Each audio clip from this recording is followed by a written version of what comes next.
Hi guys, so I wanted to make a video today that might make some people mad, and that is not my intention.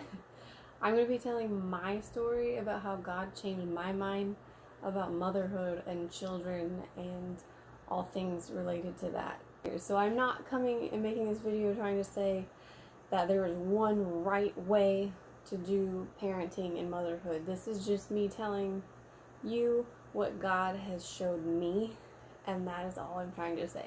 So I grew up in a small family. I had my parents and one older brother, and you could probably describe my childhood as perfect. We were a close family. I was homeschooled all the way through and loved it. We were in a homeschool community, a homeschool co-op, and so we were surrounded by these big family, parents with lots of kids, and they were amazing families, but all growing up, I thought, I don't want that. I don't want to do that. Like, even having any kids, I was like, that does not look like fun. It looks like chaos. It looks like a lot of hard work. And why would you want that when you could do anything else with your life? I also grew up loving work and feeling important.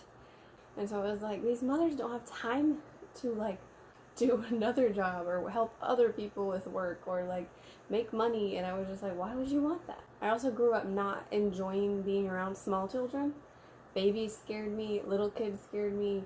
I was always hanging out with people older than me. Anytime I was in like a Sunday school class or a co-op class, I just gravitated towards the older kids because I preferred to be around them. I didn't know what to do with kids. I would say I hated kids, didn't like kids. Really, I was scared of them. I was never the girl going, oh, well, let me babysit, let me hold your baby. Like, no. My dream of all dreams, career, is to work in the entertainment industry, whether through music or movies. That was my passion. I would watch hours and hours of behind the scenes of movies, watch all of the behind the scenes of like concert DVDs and tour DVDs, and I was like, that's what I want. That's everything that I want. And I recognize that that is a very difficult career to get into, but I had high hopes, high dreams, ambitious. I went to college studying music, started working jobs, retail and things like that just to make money, and I enjoyed making money, and that was great. In the midst of this, I met my husband. I got married. I didn't want kids. He did. I think he always knew I would change my mind, even though he was never going to push the issue. He was just like open to it if I ever was. Also, growing up, I would help my mom in our church kitchen or help my dad cleaning up the church because he worked cleaning the church. All these ladies and people, but they would tell me like, oh, you're going to make such a good wife someday, you're going to make such a good mom, like any guy's going to be lucky to have you. And super sweet and innocent comments, but I hated that. So I was like, how is that all you see me doing? And why does this mean I'm going to be married and have kids someday? My personality tends to try and do the opposite of what people expect of me. I want to do what people don't expect of me. So that kind of comments like that pushed me further into, no, I don't want that. Anyway, I got married. But kids was still like, no, out of the question. I can still work and be married. While I worked in retail, I had a manager who had a baby, and she asked me if I would be willing to watch him when our schedule alternated, and I was like, sure. Like, it was extra money. I really liked her and respected her. I was happy to help. Like, I watched him for a while pretty regularly and enjoyed my time doing that. But it was really my first experience babysitting, watching a child. He was my introduction into childcare. After that, I got a job at a CAC, Child Advocacy Center, where they take children who have been abused and they interview them to find out what happened to them. And there was an interview room where they would interview the kids, and then there was like a two-way mirror, one-way mirror? What is that called? Where we could see into the room, but they couldn't see us. And so I would sit back where I couldn't be seen, and I would control the recording, whatever, technology. And then I would make the DVDs to hand to law enforcement or DHS. I really loved that job. It was really, really hard watching, child after child after child tell about these horrible, horrible things that happened to them. That was hard, and it really gave me a heart and a compassion for children. And seeing all these kids tell their story of abuse really pushed me to care about children and to see how important being in a good home is, how important being in a good family is, and how many kids don't have that. Kind of traumatic, but really opened my eyes to a lot of things. I got these emails about casting calls in the area. I had been an extra in a couple of movies already, which was so cool, and that's why I kept submitting for these jobs. Like, I wanted to do more of that, because entertainment industry, hey, I'll take a job being an extra. And so I submitted for this job being a stand-in. A stand-in is where you kind of have the same coloring and look and hair and everything as the actor. Then you would stand in while they set up the lights and the camera and everything so that the actor didn't have to be on set yet. And I just submitted randomly, and then like late one night I got an email and they asked if I could start the next day. And I was like, yes, yes I can. And so they gave me a taste of the entertainment industry. That was the coolest job I've ever had. Being an extra, you're on set maybe 1-2 days tops. And then I was on set from day 2 of filming all the way to the end, and I got to watch the whole process and see how filming a movie works. And I feel like God blessed me with that, going, look here, I know what I'm about to do with your life, but here's a taste of what you've always wanted. And I'm so thankful for that. He had already been working on me, convicting me about being controlling about not having kids. I had decided I was not going to have kids, and I felt God kind of nudging me, going, who said that was your decision? Who said that was up to you? That's up to me. And so I had released control. So after I worked on the movie, I needed a job. So I was looking for a job. I applied at all these places. I needed something full-time. I didn't care what it was. I just wanted to work full-time. And the only job I could find was at a daycare. And so I got this job. I worked with mostly the two-year-olds, 3-year-olds, toddlers, kind of that age, and boy, did that show me so much. This was a good daycare. This was a good, solid, clean, well-run daycare. But it broke my heart. I didn't want kids, but this broke my heart seeing some of these kids dropped off first thing early in the morning and then not being picked up until like dinner time. And then that's all the time they had with their parents other than the weekend, and that just shredded my heart. I was like, how do you even get to know a kid or get to know your parents in that like little bit of evening, because then they go to bed early to get ready for the next day, and then you just have this weekend. And a lot of these parents were busy on the weekend too. So I'm not trying to judge these parents, because I mean, you gotta do what you gotta do. If you gotta work, you gotta have someone to take care of your kids. It really showed me, if I had kids, I'm not doing this. I couldn't do it. I couldn't drop my child off early in the morning and not get to see them until bedtime. Like, they're my child. I'm not giving them to somebody else to take care of for me. That's my job. So it was while I worked at this daycare that I got pregnant with my oldest.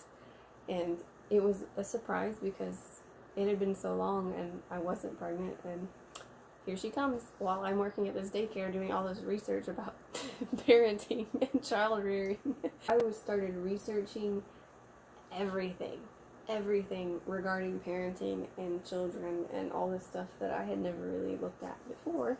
But as soon as I got pregnant with my oldest, I was like, I'm not going to stay here. This is my job. This is me and my husband's baby. Me and my husband talked about it, and we both agreed that I should, if at all possible, stay home to raise our child. This is my job now. This is my career. I'm not going to be perfect at it, obviously, but I have no doubt that this is my job to make progress in, to study how to do better, just like I would any other career. I came to realize that these large families that I saw growing up, they were doing what they were called to do, and they weren't doing it because it was fun. They weren't doing it because it was this dream job that they wanted. Some of them might have always dreamed about that, but that's not the why behind it. I was also right that it is hard and it is chaotic and it is not always fun. In fact, it's not fun much of the time. What I didn't understand at the time was their why. Why were they doing it? That I cannot imagine a job more important than what I'm doing right now. I've never felt more purpose than in what I'm doing right now. We've had to make a lot of sacrifices for me to stay at home. We have never been very well off financially since I stopped working. We currently live with my parents. A big part of that is so that I can stay home and raise our kids. For those of you who don't know, I am now expecting baby number 3, something I never thought I would say. Now all of a sudden I have this new huge respect for big families. These big families that are raising their kids and raising them well, raising them right, raising good people, raising people that love Jesus and walk in the way that he asked us to. And I have the highest respect for these people. I also at times have doubts if I'm doing the right thing when we're struggling financially. Like, am I really supposed to not work? In fact, recently we had a rough couple of weeks with my husband having sicknesses, or his coworkers would mess up his schedule, or like just our paychecks the last couple weeks had been very, very small compared to what they normally were. And I was like needing to buy groceries. Like on this particular day, I was like, I've got to buy groceries. I don't have enough. And I was freaking out because I panic about things.